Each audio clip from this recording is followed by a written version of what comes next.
자, 한번 볼게요. 지난번에 이거 표 왜 이래 이거? 마음에 안 들어. 내가 이거 안 줄였다 방금. 위에 거. 이런 거 좀 극혐이라서죠. 죄송해요. 자, 아무튼 지난번에 이제 효린이가 줬던 학교 프린트를 이제 기반으로 한 건데요. 이게 다시 한번 말씀드리지만 분명 우리 이번에 목표법은 if header예요. if header. 그런데 제가 생각했을 때 다음 페이지, 그러니까 이 페이지에 나와 있는 간접 의문문 내용이 있는데 여기까지는 일단 오케이. 여기까지는 나올 수 있어요. 중간에서 이제 그 if header랑 관련성이 있으니까. 근데 사실 3번은 어차피 우리가 강조 구문이 나왔었잖아요. 그렇죠? 그렇기 때문에 어차피 이제 우리가 학습해야 되는 영역이라고 이제 생각은 듭니다. 근데 4페이지와 5페이지 있는 거는 사실 좀 미지수예요. 그러니까 프린트에도 아주 간략하게만 나와 있었어요. 4페이지, 5페이지 내용이. 그래서 일단 제가 좀 한 페이지로 최대한 정리하려고 좀 노력을 했는데 일단은 설명은 좀 드리도록 하겠습니다. 이게 명사절 전체에 대한 개념이다 보니까 조금 헷갈릴 수도 있어요. 특히 이제 우리 준이 입장에서는 정규 시간에 이제 어법을 다 배운 게 아니니까 더 어려울 수도 있습니다. 뭐 두 친구는 뭐 할 거 다 했잖아. 뭐 써올 대로 써봤으니까. 특히 영훈이는. 뭐 100번 양보해서 뭐 효린이는 뭐 아직 이제 좀 그렇다고 치지만 뭐 예원이는 뭐 지금 네. 자, 1번부터 한번 바로 같이 보도록 하겠습니다. 자, 일단은 명사절이라는 개념을 들어가기 전에 앞서서 그러니까 절이라는 거에 대한 좀 기본 이해가 좀 필요할 것 같아요. 아주 큰 틀로서 설명을 할 거예요. 자, 그래서 일단 기본 개념, 여러분이 너무나 잘 알다시피 단어 2개 이상으로 이루어진 어떤 덩어리, 이걸 절이라고 하는데 주어 동사가 있는 덩어리를 우리가 절이라고 하죠.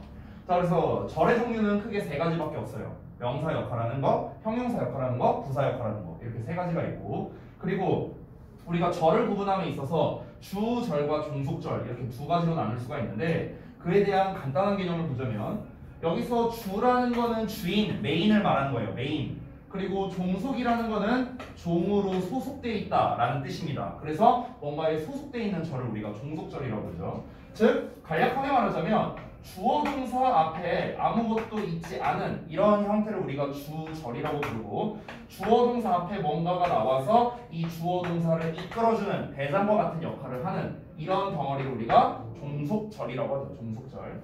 자, 그러면은 이 종속절을 이끄는 요 대빵의 종류가 뭐가 있는가? 이렇게 3종류가 있다는 겁니다. 접속사와 의문사와 관계사가 있다. 절을 만들어주는, 즉 종속절을 만들어주는 건 이 3개밖에 없어요. 이거 말고는 없습니다. 자, 그래서 여기에서 이제 조금 더 제가 이제 말씀을 드리자면은 어차피 아래 나와 있으니까 안 쓰셔도 돼요. 안 쓰셔도 돼요. 접속사의 주어 동사, 의문사의 주어 동사, 관계사의 주어 동사 이렇게 종속절들이 나오면 이 종속절들이 하는 역할이 뭐다? 명사나 형용사나 부사의 역할을 한다. 이 말을 하는 겁니다. 그렇죠? 그래서 어떤 접속사를 쓰느냐, 어떤 의문사를 쓰느냐, 어떤 관계사를 쓰느냐에 따라 이 덩어리가 하는 역할들이 이렇게 각각 차이가 발생을 하게 되는 거예요. 근데 우리가 이번 시간에 이 절에 대해서 모두 다 배우는 거는 사실 불가능하겠죠. 그래서 이번 우리 1과에서 나오는 명사절 접속사가 이제 메인이니까 명사절에 대한 거를 위주로 제가 설명을 드릴 겁니다. 자, 이어서 5번 내용을 좀 보자면 완전한 문장과 불완전한 문장 개념이 나와 있는데 사실 우리가 절에 대해서 문법을 배운다면은 절대로 빼놓을 수 없는 개념이 바로 이 완전과 불완전이죠. 그래서 다시 한번 보자면 완전한 문장이란 건 문장의 오형식에 딱 알맞는 형태, 그리고 불완전한 문장이란 건 명사 자리에 명사가 없는 문장을 우리가 불완전한 문장이라 한다. 그래서 내가 팁으로서 써놨는데 우리가 땡땡 대명사가 이끄는 절이라는 명칭이 나와요. 땡땡 대명사, 관계 대명사, 의문 대명사, 복합 관계 대명사 이런 애들 말하는 겁니다. 땡땡 대명사. 자, 이런 녀석 같은 경우는 뒤에 무조건 불완전한 문장이 나온다라는 걸 알 수 있어요. 왜 그러냐면 예를 들어서 관계 대명사라고 써볼게요. 관계 대명사. 자, 그러면은 지금 여기에 명칭을 보면은 얘가 대명사예요. 명사야, 명사. 얘 자체가 주어나 목적어나 보어의 역할을 할 수 있으니까 얘가 만약에 주어 역할을 한다면 뒤에 뭐 이렇게 나오겠고 얘가 만약에 목적어나 보어 역할을 한다면 이렇게 나올 거 아니야. 그렇지? 그렇기 때문에 뒤에는 주어나 목적어나 보어가 빠져있는 이런 불완전한 형태가 나온다라는 겁니다. 따라서 땡땡 대명사라는 말은 불완전한 문장과 짝일 수밖에 없다. 이렇게 정리할 수 있는 겁니다. 자, 여기까지 이해되셨습니까? 오케이. 자, 두 번째로 넘어갈게요. 자, 종속절 맵이라고 이제 제가 써놨는데 원래는 제가 이제 예전에 만들어 놓은 거에 명사절, 형용사절, 부사절이 다 있었는데 이번에는 명사절만 제가 이렇게 좀 정리를 했습니다. 자, 그래서 한번 보시면은 우리가 방금 전에 배운 내용이 또 나온다. 여기에 의문 대명사, 그 다음에 관계 대명사, 복합 관계 대명사, 이렇게 대명사라고 이제 명칭이 끝나는 애들은 전부 다 이렇게 불완전한 절이 나온다는 것을 확인할 수 있다. 그게 아니라면은 전부 다 완전한 절이 나오는 거고, 그렇죠? 이렇게 보시면 됩니다. 자, 그래서 접속사 that, 접속사 if whether. 자, 그래서 제가 아까 전에 위에도 여기다 써놨는데 종속절을 이끄는 녀석들이 접속사, 의문사, 관계사 이렇게 세 가지가 있잖아. 그래서 그렇게 세 가지로 또 나뉘어져 있는 거야. 접속사, 의문사, 관계사 이렇게 세 종류로 나눠져 있다. 자, 그래서 접속사 that, if, whether 같은 경우는 둘 다 완전한 절이 뒤에 나오고 이제 해석은 이렇게 한다. 의문사 같은 경우는 의문 대명사는 불완전, 의문부사는 완전한 절이 나오고 해석은 각각 제가 써놨습니다. 관계 대명사 와 같은 경우는 역시나 땡땡 대명사니까 불완전한 절이 오겠고, 그 다음에 복합 관계 대명사도 역시나 불완전한 절이 온다. 복합 관계 대명사 같은 경우는 여러분이 조금 생소할 수 있기 때문에 해석까지 같이 기억을 좀 잘 해주셔야 될 것 같습니다. 자, 그래서 이 부분은 이제 한눈에 좀 보라고 제가 편의성을 높이기 위해서 이렇게 좀 정리를 해드렸어요. 여기에서 다시 한번 말씀드리면 우리가 이제 시험에 나올 만한 거, 그러니까 이제 학교 프린트에는 뭐 정범위가 다 나와 있지만 원래대로라면은 나올 법한 게 일단은 메인이 오고죠. if, whether, 그렇죠? 그럼 여기에서 제가 그때 수업 시간에 말했다시피 if에 대한 구별 문제가 제일 잘 나온다라고 얘기를 했었어요. 그렇죠? 여기가 이제 뭐뭐인지 아닌지의 뜻인가, 아니면은 만약이란 뜻인가, 이거를 구분하는 문제. 이게 일단 거의 무조건 1순위라고 생각을 하시면 돼요. 두 번째는 간접 의문문과의 관련성입니다. 얘네가 간접 의문문이죠. 의문사에다가 주어 동사 나오는 거. 그리고 세 번째, 얘는 좀 가능성이 낮은데 if, whether랑 that을 비교하는 게 나올 수도 있어요. 요거는 제가 요 프린트에는 작성을 안 해놨습니다. 좀 가능성이 낮아서. 이따가 추가로 제가 설명을 드릴 테니까 여러분이 받아서 필기해 주시면 되겠습니다. 자, 그래서 일단 절에 대한 이해를 돕기 위해 좀 가장 간략하게 좀 최대한 제가 간추려서 설명을 써놨는데, 자, 그러면 다음 페이지로 넘어가서 간접 의문문부터 한번 볼게요. 간접 의문문. 간접 의문문에서의 정리는요, 제가 정말 심플하게 했습니다. 근데 일단 이 개념이 뭔지 간략하게만 제가 좀 정리를 해볼게요. 애초에 의문문이라는 녀석이 있죠. 의문문. 의문문이라는 거는 원래 우리가 주어 동사 자리를 바꾸면서 퀘스천 마크를 딱 하고 붙여주는 게 일반적인 의문문입니다. 자, 그런데 여기에서 이제 파생된 게 간접 의문문이라는 게 있어요. 간접 의문문.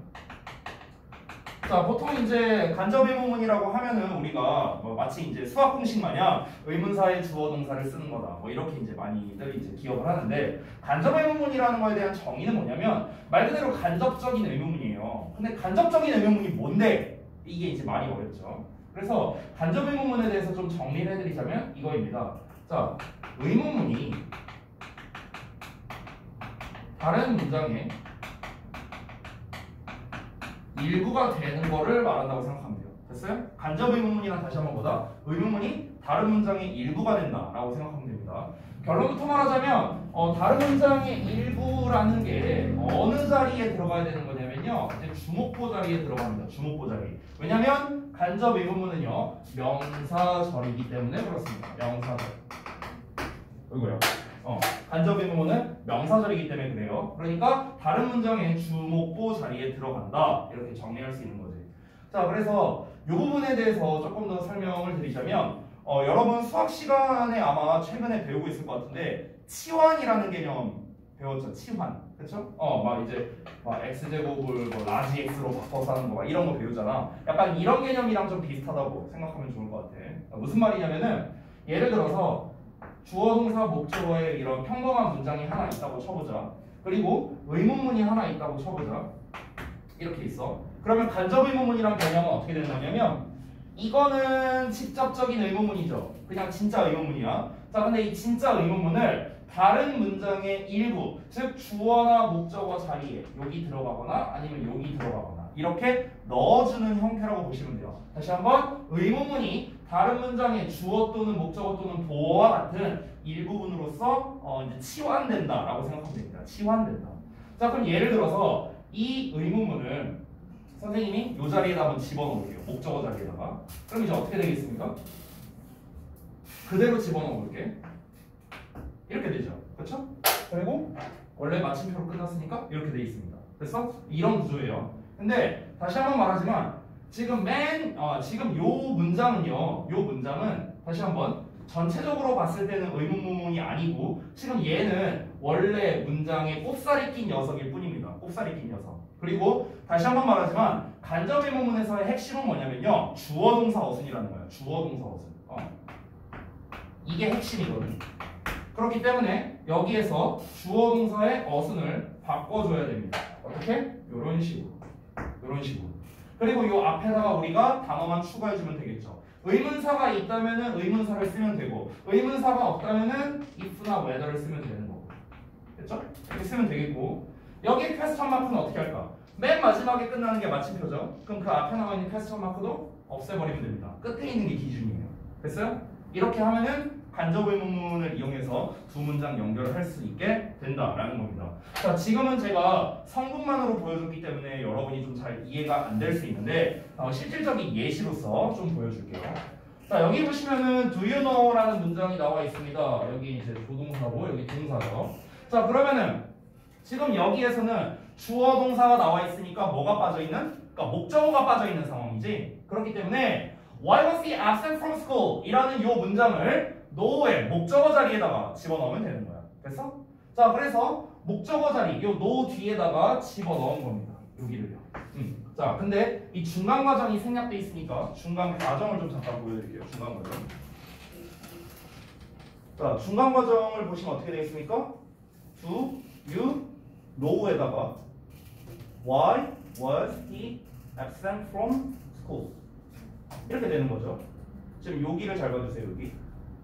지금 여기. 됐어요? 지금 선생님이 밑줄 친 부분이 이제 들어간 겁니다. 이 no 뒤에 뭐가 들어갔어? 요거를 그대로 쓴 거예요. 그대로. 여기까지 됐죠?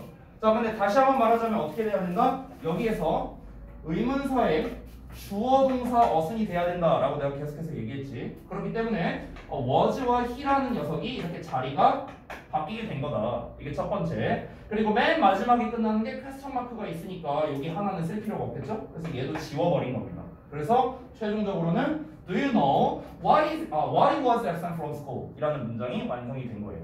그래서 우리가 구문 분석을 해보자면 어떻게 됩니까? 여기 조동사에 주어 동사에 그 다음에 y 이하 전체가 뭐가 된다? know에 대한 목적어의 역할을 하고 있다라고 볼 수 있는 거죠. 그래서 다시 한번 이 안쪽을 살펴보자면 y 의문사의 he 주어의 was 동사라는 의문사 주어 동사라는 이 형태가 완성이 된다. 해석적인 차이는 어떨까? 얘는 그가 왜 학교에 결석했니? 라고 직접적으로 물어보는 거였는데 간접 의문문으로 바뀌니까 너는 걔가 왜 학교에 결석했는지 알고 있어? 라고 이렇게 해석이 된다는 거죠. 그래서 여기서 해석법을 좀 제가 간단하게 써놨는데 의문사는 너네가 알고 있는 뜻으로 해석을 하면 됩니다. 너네가 알고 있는 뜻. 누가 언제 어디서 무엇을 어떻게 왜 니네가 알고 있는 뜻으로 해석하면 되고 이 주어 동사를 해석할 때는 주어가 동사하는지 이렇게 해석하면 돼요. 여기다가 써놨죠 제가. 주어가 동사하는지 이렇게 해석하면은 다 맞아 떨어집니다. 왜 그가 결석했는지 됐어요? 그것을 do you know? 너는 알고 있니? 이렇게 되는 거예요. 어렵지 않죠? 여기까지 오케이? 오케이. 자, 그 다음 넘어가겠습니다. 이번에는 의문사가 주어로 쓰인 경우예요. 의문사가 주어로 쓰인 경우. 자, 의문사가 주어로 쓰인 경우는 뭐겠습니까? 요 의문사가 뭐라는 거예요? 의문 대명사라는 거겠지. 의문 대명사. 됐어? 얘 자체가 주어로 쓰인 거야. 의문 대명사의 종류는 아까 첫 페이지에도 쌤이 써놨는데 여기다 다시 한번 써주자면은 who, what, which 이렇게 세 종류가 있어. who, what, which. 되니? 자, 그래서 요런 녀석들이 나와서 의문사 자체가 주어로 쓰인 거야. 자, 그러면은 과정을 볼게. 자, I know 나와 있어. know에 대한 목적어가 필요해. 그래서 목적어 자리에 얘를 집어넣은 거야. 됐어? 자, 그래서 요것도 과정을 좀 보여줄게요. 자, 과정을 보시면 I know 그 다음에 who can lend me a book 물음표 마침표 이렇게 되는 거죠. 그렇죠? 그래서 지금 요 놈이 이렇게 들어가 있는 겁니다. 되셨죠? 이렇게 꼽사리로 껴서 들어가 있는 거예요. 한번 내릴게요. 자, 그런데 잘 보시면 우리가 여기에서 who라는 의문사가 나왔는데 의문사이자 동시에 who라는 녀석이 주어이기도 한 거지. 됐어? 그래서 우리가 쓰면 어떻게 되는 건가? 의문사, 주어, 동사 이렇게 되는 거야. 의문사, 주어, 동사. 됐어요? 그래서 Who can lend me a book이라는 이 순서가 그대로 가게 되는 거야. 그대로. 결론적으로 말하자면. 물론 맨 마지막에 끝나는 건 마침표니까 물음표는 없애버려야겠죠? 그래서 최종적인 형태가 사실상 똑같아진 겁니다. 자, 그래서 구문 분석을 좀 다시 한번 해보자면 I know 주어 동사 나오고 뒷부분이 뭐다? 목적어의 역할을 한다. 근데 이 녀석 자체가 의문사 자체가 주어 역할을 하고 있으니까 뒤에 이렇게 동사가 나온 거죠. 여기는 간접 목적어, 직접 목적어 이렇게 되겠네요. 됐죠? 그래서 나는 알고 있어. 네모괄호를 알고 있는 건데 누가 나에게 책 한 권을 빌려줄 수 있는지를 이렇게 되는 거죠. 목적어니까. 됐나요? 여기까지가 의문사, 주어, 동사, 즉 의문사가 있는 간접 의문문의 가장 기본적인 것에 대해서 한번 알아봤고요. 자, 바로 이어서 보겠습니다. 이번에는 의문사가 안 나오는 경우야. 이때는 우리가 최근에 배웠던 if, whether를 이용해주면 되겠다. 예를 들어서 nobody knows is she a teacher 이렇게 나와 있어. 자, 그럼 얘도 과정을 보여줘야겠죠. 어떻게 되어 있습니까? 얘 같은 경우도 nobody knows is she a teacher 이렇게 된 거야. 됐어? 그리고 마침표 이렇게 된 거죠. 됐어요? 이런 구조였어요. 이렇게. 자, 이렇게 집어넣었는데 자, 근데 지금 보시면은 다시 한번 주어 동사 어순으로 써야 된다라고 했지. 그럼 nobody knows에다가 주어 동사 어순으로 바꿔줬죠. 그리고 물음표는 날려버렸습니다. 마침표로 끝났어. 근데 이러고 끝나는 게 아니라 의문사가 없을 때 뭘 쓴다? if나 whether를 쓴다 라고 했었죠. 그렇기 때문에 if나 whether를 쓰는 이런 형태가 돼서 아래 거랑 똑같아졌네요. 그래서 최종적으로는 이런 형태가 되는 겁니다. 따라서 여기에서도 똑같이 구문 분석을 해보자면 아무도 알지 못한답니다. 요 네모괄호를 이렇게 되는 거죠. 뭐인지 아닌지, 그녀가 선생님인지 아닌지, if whether의 주어 동사라는 이런 형태가 완성이 됐다. if랑 whether는 얘들아 접속사야. 접속사이기 때문에 뒤에 항상 완전한 문장이 나와야 돼. 의문사 같은 경우는 의문 대명사가 있었기 때문에 의문 대명사 자체가 주어나 목적어나 보어 역할을 할 수 있었지. 그래서 뒤에 불완전한 문장이 나왔는데 접속사는 항상 완전한 문장이 나오기 때문에 이렇게 이 형식의 완전한 문장이 나왔다. 얘 같은 경우는 who를 빼고 보면은 동사, 목적어 이렇게 나왔지. 주어가 빠져있지. 그렇기 때문에 불완전한 문장이 나온 거죠. 여기까지 되셨나요? 오케이. 자, 여기까지가 간접 의문문에 대한 기본 설명 모두 완료된 겁니다. 여기까지가 모든 기본 설명이고요. 여기서 이제 간접 의문문에서 추가적으로 여러분이 주의해야 할 사항이 있는데 그것만 좀 정리를 해드리겠습니다. 자, 주의점 해갖고 써놨어요. 아래에. 자, 주절의 동사가 여기서 포인트 잘 보세요. 주절의 동사예요. 주절의 동사. 주절이라는 건 아까 뭐라 했지? 주어 동사 앞에 아무것도 없는 거. 됐어? 얘는 주어 동사 앞에 y라는 놈이 있잖아. 그렇지? 근데 얘는 주어 동사 앞에 뭐 없잖아요. 접속사나 의문사나 관계사가 없잖아. 그렇지? 그러니까 여기가 주절이 되는 거죠. 됐니? 근데 이 주절의 동사가 생각이나 추측을 나타내는 동사, 즉 아래 나와 있는 요 표에 있는 이런 놈들 말하는 거야. 자, 이런 놈들이 나와 있을 때 이때 어떻게 한다? 의문사를 문장 맨 앞으로 뺀다 라는 이런 원칙이 나오게 된 겁니다. 잠시만요. 아래로 밀렸네. 좀 당길게요.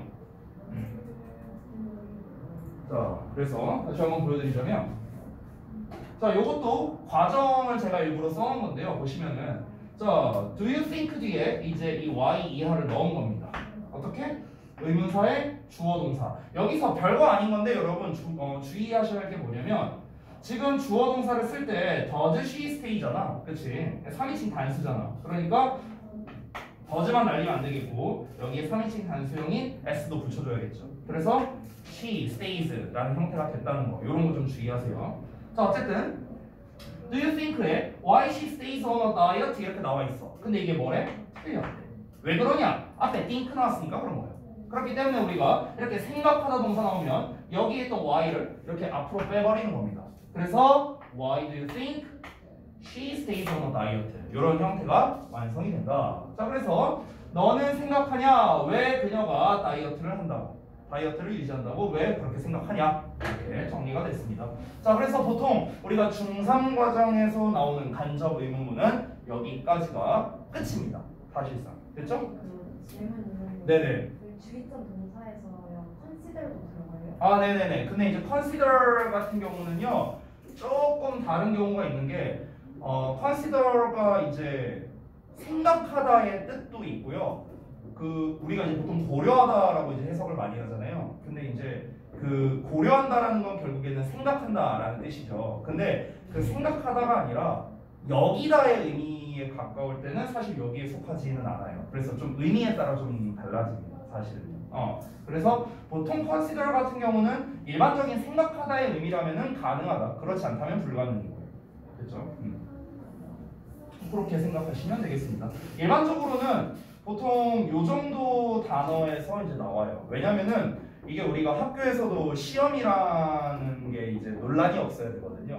근데 이제 이 consider 같은 좀 이제 애매한 단어를 써버리면 좀 논란이 될 수가 있기 때문에 보통 시험에서 그런 단어를 좀 선호하진 않아요. 그렇기 때문에 좀 명확한 애들. 결국에 이거를 시험 내는 의도는 뭐겠어요? 너 이 상황에 대해서 제대로 공부했어? 그러니까 이거를 파악하고 싶어서 그런 거잖아. 그러니까 그걸 굳이 한 번 더 꼬아서 잘 내지는 않는다라고 생각하시면 돼요. 자, 그 다음 넘어가서 명사절 접속사 that을 좀 정리해 드리겠습니다. 자, 이 부분은 우리 지난번에 이제 강조 구문할 때 사실은 설명을 했던 건데 이제 커다란 틀로서 제가 한번 쭉 정리를 해봤어요. 앞에 나와 있는 1, 2, 3번 같은 경우는 그냥 기본 설명입니다. 기본 설명. 그래서 주어, 뭐뭐라는 것은 이렇게 해석돼서 주로 가주어, 진주어 형태로 이제 많이 쓴다. 여기서 it is true that dogs hate cats 이렇게 나와 있죠. 그래서 여기서 가주어, 진주어를 썼다. 사실 위에 있는 구조보다는 아래에 있는 구조가 더 중요하고 각각 이 녀석들의 쓰임새가 중요하겠죠. 가주어로 쓰인 거고 진주어로 쓰인 거다. 강조 구문이 아니다. 어떻게 구분하는가? 이 사이에 형용사 있으니까. 지난번에 알려줬었죠. 또는 요놈과 요놈을 문장을 합쳐본다. 이게 원래 정석이었죠. 정석. 자, 그 다음에 두 번째 목적으로 쓰일 때 뭐뭐라는 것을 또는 뭐뭐라고 이렇게도 해석하는데 대신 생략 가능하다는 점 요거를 좀 참고로 알아두시기 바랍니다. 그래서 many students 주어 나오고 think 나오고 그 다음에 또 주어 나오고 동사 나오고 그래서 대시 생략되는 버전은 항상 이렇게 주어 동사 이런 구조로 나와요. 사실은 뭡니까? 이 덩어리가 think의 목적어 역할을 하고 있는 거죠. 그렇죠? 근데 이제 대시 생략되어 있다면은 우리가 눈에 보이는 거는 이렇게 나와 있을 거 아니야? 이렇게 주어 동사. 그래서 여러분들이 구문 분석을 하실 때 주어 동사 나왔는데 또 주어 동사 나온다? 대생략된 거구나. 이렇게 생각하시면 된다는 거예요. 그렇죠? 자, 그 다음에 세 번째 보어로 쓰일 때 주로 비동사와 함께 쓰이겠죠? 당연히 보어라는 것 자체가 대부분 비동사 뒤에 나오는 게 보어니까. 그래서 이거는 그냥 참고적으로 보시면 되겠습니다. 여기까지는 뭐 별거 없어요. 다 기본 설명이니까. 중요한 건 여기부터죠. 중요한 건. 자, 여기에서 대세 이제 여러분이 뭘 좋아할지 몰라서 다 준비해봤습니다. 네, 그래서 대세 쓰임새 부분에 관련된 건데 제가 아주 심플하게만 적었거든요. 아주 심플하게만. 근데 이거를 마치 이렇게 보면은 뭔가 여러분이 외워야 하는 공식처럼 이제 보일 수 있어서 사실은 이 내용을 아예 안 쓸까도 생각을 했는데 여러분께서 이해를 하신다면은 이걸 외울 필요가 없습니다. 그러니까 1, 2, 3, 4번까지 외울 필요가 없어요. 그러니까 5번과 6번은 조금 우리가 기억을 해주셔야겠죠. 근데 1, 2, 3, 4는 이해만 하면 돼요. 이해만. 자, 이거는 제가 또 오랜만에 설명하는 그 완수불명으로 설명이 처리가 가능합니다. 자, 우리 준이 같은 경우는 또 이제 못 들어봤기 때문에 또 두 분도 이제 복습하는 차원에서 다시 한번 좀 설명을 드릴게요. 아까 제가 완전한 이제 문장 그리고 불완전한 문장 얘기를 했었죠.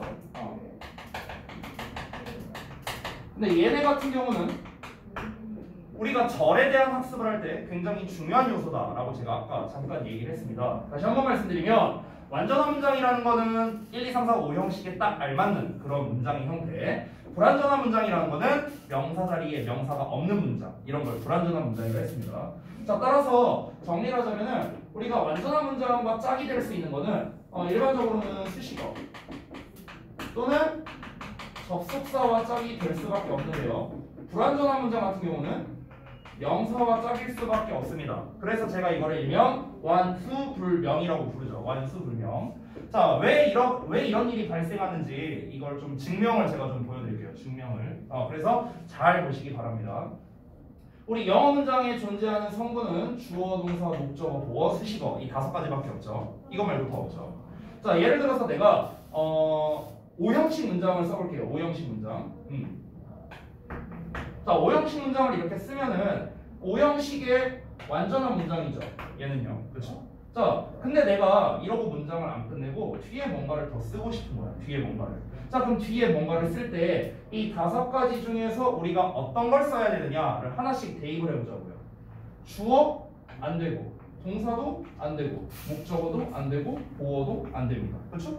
그 어떤 걸 넣을 수도 없죠. 이미 완전한 문장이 다 갖춰졌으니까 주어, 동사, 목적어, 보어 어떠한 놈도 넣을 수가 없다라는 겁니다. 따라서 우리가 넣을 수 있는 건 뭐밖에 없다? 수식어밖에 없는 거예요. 수식어밖에. 됐나요? 그래서 완전한 문장은 수식어와 짝일 수밖에 없다. 여기서 수식어라는 녀석은 종류가 우리가 형용사와 부사 이렇게 두 종류로밖에 안 나뉘죠. 자, 그 다음에 불완전한 문장. 불완전한 문장이라는 건요, 제가 2가지 버전으로 보여드릴게요. 예를 들어 삼형식이라고 한번 쳐봅시다. 삼형식. 자, 삼형식이면 주어, 동사, 목적어가 나와야 돼요. 그런데 여기에 목적어가 없어. 그러면은 이건 뭡니까? 1형식이 됐네요. 짜잔. 아니죠. 1형식이 된 게 아니라 잘못된 삼형식 문장인 거야. 불완전한 삼형식 문장. 됐어? 여기까지만 봤을 때는 뭐야? 불완전한 형태라는 거야. 불완전한 형태. 여기에서 혹시나 해갖고 내가 말을 해줄게요. 혹시나 해서 얘기한 건데 선생님, 주어, 동사, 목적어에서 이거 없으면 1형식 되는 거 아니에요? 아니에요. 결론부터 말하면 아니에요. 잘못된 삼형식 문장이에요. 왜 그럴까? 왜 주어, 동사만 나와 있으면 1형식 아니야? 왜 그럴까? 왜 1형식이 아닐까? 자, 뭐 이유는 여러 가지가 있는데 내가 좀 비유해서 좀 얘기를 해볼게요. 비유해서. 여러분 혹시 햄버거 좋아합니까? 햄버거? 별로 안 좋아하는가 보네, 예원이는. 네가 제일 많이 먹을 것 같은데. 그래요? 햄채면. 아무튼가 우리가 제가 이제 또 예전에 또 그 햄버거 가게에서 3년 동안 알바를 한 경험이 있기 때문에 제가 또 이 버거킹에서 그래서 제가 또 일가견이 있어요. 물론 그 이후로 버거킹은 안 갑니다. 3년 동안 먹어서 질렸어요. 아무튼간 이제 중요한 게 뭐냐면 우리가 햄버거를 만들 때 재료들이 이제 되게 많잖아요. 그렇죠? 근데 이제 가장 기본이 되는 재료는 빵과 패티예요. 그렇죠? 이게 가장 기본 재료잖아. 기본 재료.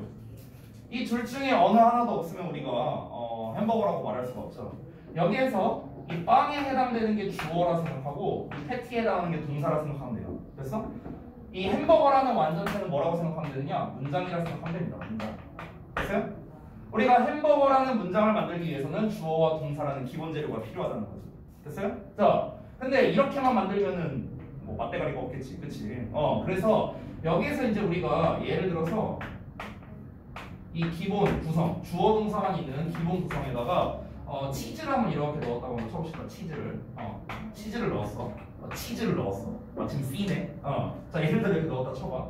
그러면은 이거는요, 일단 문장이긴 해. 문장이긴 한데 정확히 말하면 2형식 문장이에요. 2형식 문장. 됐어요? 햄버거 이름은 치즈버거입니다. 치즈버거. 됐어? 이렇게 되는 건데 여기서 치즈를 빼버렸어. 치즈를 빼버렸어. 그러면은 우리가 치즈가 없는데 치즈버거라고 말할 수 있냐는 거야. 치즈가 없는데 치즈버거라고 말할 수 있어요? 아니 말이 안 되잖아 이거는요. 아니 여러분이 주문했어. 치즈버거 주세요. 네, 치즈가 없어. 사기친 거지, 사기친 거. 됐어? 그러니까 이건 뭐냐? 치즈버거에서 치즈를 뺐으니까 그냥 햄버거다. 이게 아니라 잘못 나온 치즈버거가 되는 거라고. 잘못 나온 치즈버거. 이해되셨죠? 똑같은 거예요. 똑같은 거. 나는 이 햄버거를 시켰는데 이걸 빼고 줘버렸어. 잘못 나온 거잖아. 그러니까 이제 불완전한 삼형식 문장이다. 우리가 이렇게 취급한다는 거야. 여기까지 이해됐죠? 자, 그러면은 다시 돌아가서 불완전한 문장이 나왔습니다. 그럼 우리가 이제 뭘로 메꿔줘야 돼? 목적어를 써서 메꿔줘야 될 거 아니야. 근데 목적어를 한 거 결국 뭐다? 명사지, 명사. 됐어? 그렇기 때문에 불완전한 문장은 명사와 짝일 수밖에 없다. 이렇게 또 정리할 수 있습니다. 되셨죠? 자, 그러면은 제가 이 개념을 이제 알려드린 이유가 뭐냐? 이 개념만 너네가 잘 알고 있고요. 첫 번째. 그리고 두 번째는 각각의 대시하는 역할이 무엇인가. 이 대절이 하는 역할을 말하는 거예요. 대절. 대절이 하는 역할이 무엇인가. 이것만 알면은 여러분이 이 공식처럼 쓴 거를 외울 필요가 없어요. 외울 필요가 없어. 자, 그래서 일단은 이 개념은 제가 설명드렸고, 그 다음에 여기 책에 나와 있는 이 부분을 좀 설명드릴게요. 자, 관계대명사 대시라고 나와 있지? 얘가 무슨 역할을 하냐면 얘는 형용사 역할을 하죠. 형용사절입니다. 이번에는 써있죠? 명사절이라고. 그 다음에 동격적 속사 써있는데 얘는 조금 특이한 녀석이야. 얘만 좀 특이하니까 별표 살짝 해놓을게. 동격적 속사는 참고로 얘도 명사절이야. 자, 그리고 관계대명사 what은요? 명사절이에요. 됐어요? 이렇게 알고 계시면 돼요. 5번, 6번은 다 뺄게요. 자, 그러면은 우리가 이 두 가지만 알면은 게임 끝입니다. 다시 한번. 첫 번째, 나는 완수불명의 개념을 알고 있다. 첫 번째. 두 번째, 각각의 대시나 what이 나는 무슨 역할을 하는지를 알고 있다. 이러면 끝이라고. 이러면은 이 공식을 외울 필요가 없다라는 겁니다. 자, 하나씩 적용을 해보죠. 적용을. 자, 봐봐. 뭔진 모르겠지만 대시 나왔어. 대시 나왔어. 근데 지금 내가 뭐라고 써놨냐면 앞에는 완전한 문장, 뒤에는 불완전한 문장 이렇게 써놨거든. 자, 이게 무슨 말인지 설명해 줄게. 자, 얘는 이름이 관계대명사야. 하나만 이해하면 돼. 하나만. 자, 얘는 관계대명사야. 여기에 대명사로 써있네. 그러면 뒤에 어떤 문장? 불완전한 문장이 와야겠죠. 명사잖아. 명사. 명사는 누구랑 짝? 불완전이랑 짝이니까. 됐어? 그래서 뒤에는 불완전한 형태가 오는 거야. 여기까지 됐어? 됐지? 자, 근데 이 덩어리가 하는 역할이 뭐냐고. 이 덩어리가 하는 역할 뭐다? 형용사절이라고 써놨지? 이 덩어리는 형용사야. 덩어리는 형용사. 형용사는 뭡니까? 수식어죠. 수식어. 형용사는 수식어죠. 됐어? 그러면은 이 덩어리 앞에는 뭐가 나와야 돼? 수식어와 짝인 거는 완전한 문장이죠. 됐어요? 그래서 관계대명사 that 같은 경우는 이 that을 기준으로 앞에는 완전히 오지만 뒤에는 불완전히 온다는 거예요. 됐어요? 이런 공식 같은 게 만들어진 거죠. 근데 이거를 다시 한번 보다 공식화할 필요가 없어요. 그럴 필요가 없어. 이게 그냥 여러분이 요 개념과 어떤 역할이냐만 이해하면 됩니다. 됐어? 자, 그러면은 나머지도 이제 뭐 문제될 게 없습니다. 예를 들어서 명사절 접속사 대시라고 한번 볼게요. 이번에는 접속사래. 접속사. 자, 쌤이 저기다 써놨지? 완전한 문장은 수식어 또는 접속사가 짝이다. 그렇기 때문에 여기 접속사니까 뒤에는 완전한 문장이 나온다. 이렇게 된 거야. 자, 그런데 이 덩어리가 하는 역할이 뭐라고? 명사절이라고 써있잖아. 명사절. 이 덩어리는 명사라고. 덩어리는 명사. 그러면은 명사는 누구랑 짝? 불완전이랑 짝이지. 그래서 앞에는 불완전, 뒤에는 완전이 나오게 되는 겁니다. 됐나요? 이해되죠? 세 번째. 자, 저놈에 내가 별표를 쳐놓은 이유는 뭐냐면요. 얘가 이 동격적 속사가 완수불명에서 사실상 유일한 예외라고 보시면 돼요. 유일한 예외. 됐어? 일단은 동격이라는 놈에 대해서 설명을 드리면은 왜 예외인지 너네가 이해하게 될 거예요. 그러니까 예를 들어서 내가 말해볼게요. 만약에 이렇게 말해볼게요. Here's Robin, my best friend. 이렇게 썼어요. 그럼 봐봐 얘들아. 여기 주어, 동사, 보어죠. 완전한 문장이죠. 완전한 문장이야. 근데 완전한 문장 뒤에 원래 뭐가 나온다? 수식어나 접속사가 나와야 돼. 근데 지금 뭐가 나왔어? 명사가 나왔어. 명사가 나올 수 있는 이유는 뭐다? 앞에 나와 있는 Robin과 my best friend가 뭐야? 동격이기 때문에 그런 거예요. 동격. 둘이 같은 대상이기 때문에 그렇다. 애초에 동격이라는 개념은 어떤 명사와 어떤 명사가 둘이 똑같아 라는 개념이에요. 됐어요? 그래서 동격을 표현하는 방식이 크게 뭐 한 3-4가지 정도가 있는데 첫 번째가 이렇게 콤마로 표시한다. 두 번째 전치사 오브를 사용한다. 세 번째가 접속사 that을 쓴다. 이렇게 이제 여러 가지 방법이 있습니다. 자, 그렇기 때문에 동격의 경우에서만 완전한 문장임에도 불구하고 이 동격을 쓸 수 있다라는 거예요. 됐어요? 자, 그래서 일단 기본 개념 말씀드렸으니까 한번 가보겠습니다. 자, 일단은 동격 접속사입니다. 이번엔 접속사인데요. 접속사인데 똑같이 이번엔 동격이야, 동격. 자, 일단 접속사니까 뒤에는 완전한 문장 나와야겠네. 그치? 접속사는 완전한 문장이랑 짱이니까. 근데 이 덩어리가 다시 한번 보다 명사야, 명사. 명사이지만 동격을 나타낸단 말이야. 동격을 나타낼 때 뭐다? 앞에 나와 있는 명사와 이 대절이 똑같다를 나타내는 거라고. 그래서 유일하게 얘가 예외적으로 완전한 문장이 나올 수 있다라는 겁니다. 그래서 앞뒤가 다 완전한 문장이 나오는 거예요. 앞뒤가 다. 자, 마지막 네 번째 관계대명사 what을 한번 볼게. 자, 보면은 what이라는 녀석 나왔어. 명칭이 관계 대명사야. 자, 땡땡 대명사네, 명사. 자, 그럼 명사니까 뒤에는 불완전한 문장이 나오겠네. 근데 이 덩어리가 또 뭐야? 덩어리가 또 명사네. 그럼 앞에도 불완전한 문장이 나오겠네. 불완전한 문장은 명사랑 짝, 불완전한 문장은 명사랑 짝. 됐어요? 그래서 앞뒤가 다 불완전한 형태가 된다. 이렇게 정리가 된 겁니다. 그래서 이거를 여러분이 그냥 보면은 잘 이해가 안 됐을 건데 요 개념과 요 개념을 같이 결합해서 보셨으면은 아마 이해가 잘 되셨을 거라 생각이 듭니다. 지금 혹시라도 여러분께서 이거를 잘 모르겠다 한다면은 그래도 괜찮아요. 근데 이거를 알고 있으면 내가 정규 수업 때도 사실 얘기했던 건데 너네가 고등부 가면 아주 유용하게 써먹을 수 있습니다. 고1 때는요, 여러분. 고1 그리고 고2 때도 마찬가지인데요. 거의 얘네 천지예요, 천지. 시험에서 나오는. 거의 천지로 나옵니다. 그냥 그 고등부 때는 참고로 목표 어법이라는 게 없어요, 여러분. 그런 거 없어요. 그냥 항상 전범위로 나옵니다.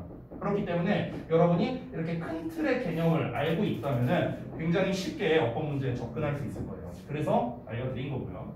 자, 그 다음에 5번과 6번 같은 경우는 사실 선생님이 지난번 수업 시간에 설명해줬던 부분이지.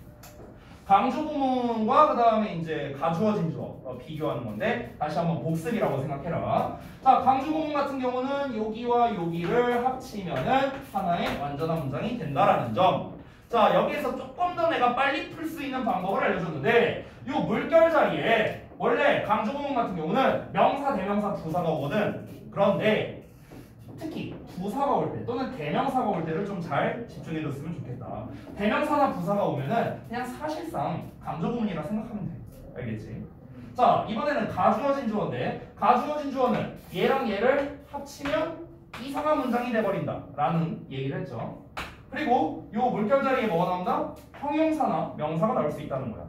그러면은 it is that 사이에 형용사가 나왔다. 그러면 너네가 이 두 문장을 합쳐볼 필요가 없습니다. 그냥 가주어진 주어 끝나버리는 거야. 됐어?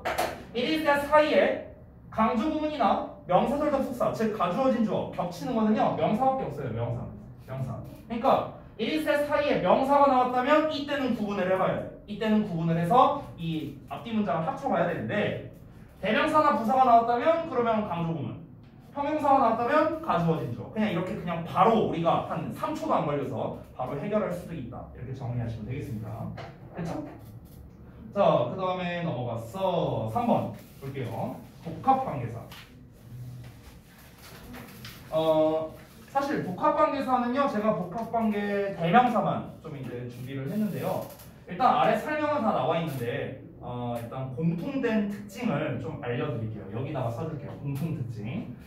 일단은 뒤에 불완전한 문장이 온다라는 거예요. 이제 여러분이 이유를 알겠죠? 이름이 복합관계 대명사잖아. 대명사. 됐어? 그래서 뒤에 불완전한 형태로 온다라는 점.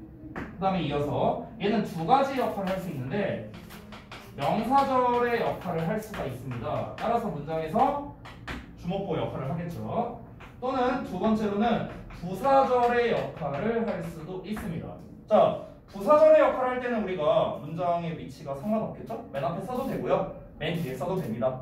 다만 맨 앞에 쓸 때는 보통 우리가 콤마로서 구분을 많이 해주죠. 그것만 좀 생각하시면 될 것 같아요.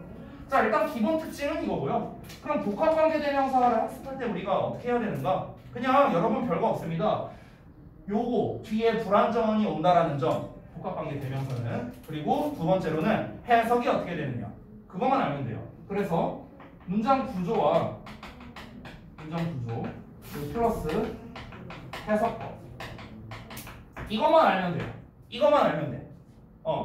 복합관계사는요, 사실 의외로 어법에서는 그렇게 선호하는 유형이 아닙니다. 어법에서는 그렇게 선호하는 유형이 아니에요. 그래서 어법보다는 사실은 영작에서 많이 나와요.